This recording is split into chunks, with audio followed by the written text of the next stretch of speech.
A lot of people have asked me how to cook the perfect egg, how to boil the perfect egg, and I want to go over that with you because there seems to be a lot of confusion out there, a lot of different opinions, but there is only one way to cook the perfect boiled egg. And I like mine a little bit gooey in the middle, a little deep orange, so not runny, not a soft-boiled egg, more of a hard-boiled egg, more of a medium-boiled egg, actually. And we're going to be going over step-by-step how to take you through it. So let's come along, and we'll show you how to do it. The first item that is on the docket that you need is a cauldron or a sauce pot. I like a nice short sauce pot that's wide, fits perfectly over the largest range on the stove. That way the water boils quickly and evenly and makes for perfect egg cooking. The next thing you're going to need is salt. This allows for the boiling temperature of your water to increases the boiling point, and makes a very quick cook for the eggs once it does get boiling. Any old salt will do. I choose kosher salt because I have a lot of Jewish friends and I would hate for them not to be able to eat my eggs because I chose an unsanctified table salt or iodized salt. But it will work. Just make sure that you choose the salt that is appropriate for you and for your guests. Of course, the next thing you're going to need are eggs. I choose farm fresh, free-range eggs because morally I like them. I also like the color. They're brown, they're extra large, and they cook very nicely. But any old egg will do. The thing is, you want to put your eggs out. You want to set your eggs out for about an hour before you cook them. You want them to have time to warm up to room temperature from the cold fridge. That way they don't crack when you boil them in your water. When you submerge them into boiling water, which is, and we'll get to that, a key part to cooking the perfect egg. Now, this next part may differ for some. I use a wireless electric kettle to boil the water for cooking my eggs. What this allows me to do is to have already boiling water to submerge my eggs into without dropping eggs into a pot that is boiling and risking cracking any of those eggs. Now, if you don't have one of these, yes, you can still just boil the water, the salted water, in a pot and then submerge them. You just have to be careful to make sure that the eggs don't crack upon submersion. Now, while you're waiting for your eggs to boil, I like to make a little egg bed out of the salt. And you don't need a lot of salt, just a little will do. Make a little egg bed and place your eggs into the cauldron atop of the salt. There you should have about a couple of minutes, at least 5 minutes, until your egg water boils, and that will give you enough time to make a nice comfortable little egg bed for those eggs that should be room temperature at this point before pouring the boiling water onto them.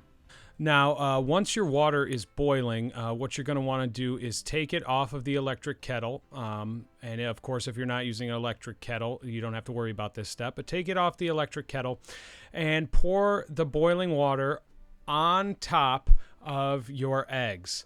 What this will do is start the eggs cooking immediately and allow that albumin, that sort of film substance, to not attach to the shell, and this is what makes your egg easy to peel.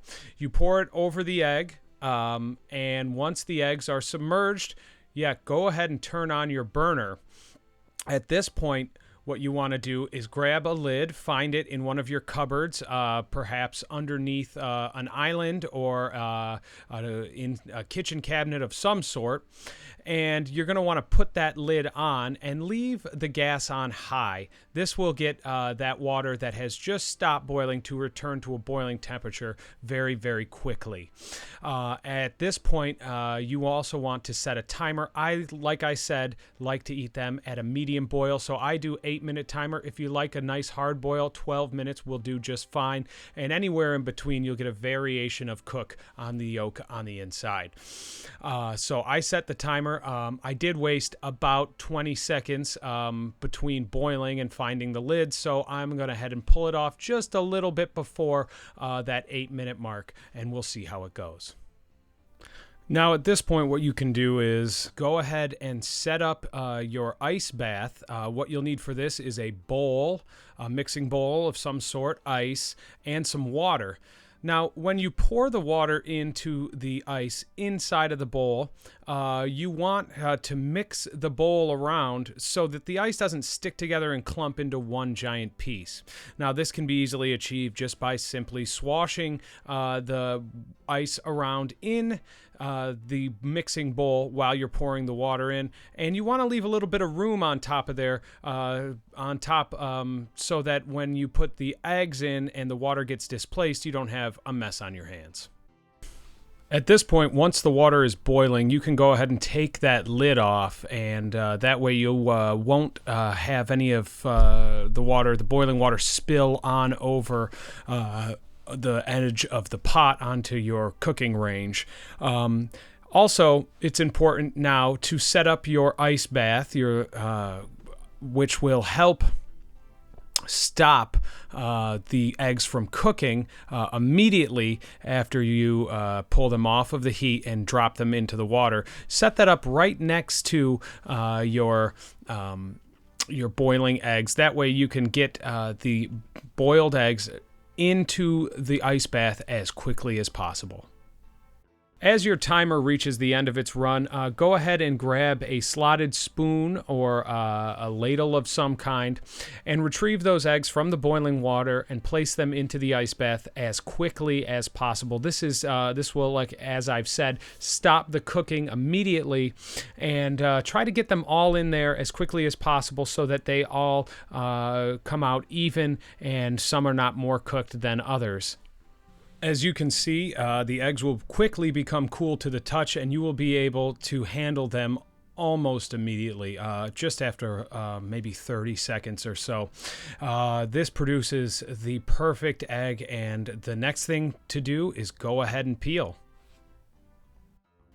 Now the last step is to simply peel the egg. As you can see, I was doing it with one hand as my tripod had been misplaced, but it still wasn't very difficult because, as I said before, the albumin did not adhere to the side of the shell, which is what most commonly makes hard-boiled, medium-boiled, and soft-boiled eggs very difficult to peel. As you can see, I peeled it with one hand, actually using my left hand, and was able to do it fairly easily. You can, when you are done, you can simply rinse the egg in water and then cut it. And when you cut that thing open, look at that nice gooey orange, deep orange color. You have yourself a perfectly boiled egg that is ready to eat, ready to enjoy for all people, including those of the Jewish faith, because of course, yes, I did boil it with kosher salt. Now, if you want them a little bit warmer, maybe to spread on toast, just let them stay in that ice bath for maybe 30 seconds and then peel them. They will be nice, soft, warm, and ready to serve atop toast or maybe an English muffin, and you will find it very enjoyable. Thank you so much for watching this tutorial. I will be coming out with many more of these tutorials, so please like and subscribe, and go ahead and give us a thumbs up if you liked the video and found it useful. And if you didn't, maybe leave a comment in the comments section. Tell me what I could improve. Maybe you'd like a shorter video with less detail in it, and maybe you'd just like to say hi and give us a suggestion for more videos in the future. Thank you so much for watching, and we hope to see you again soon.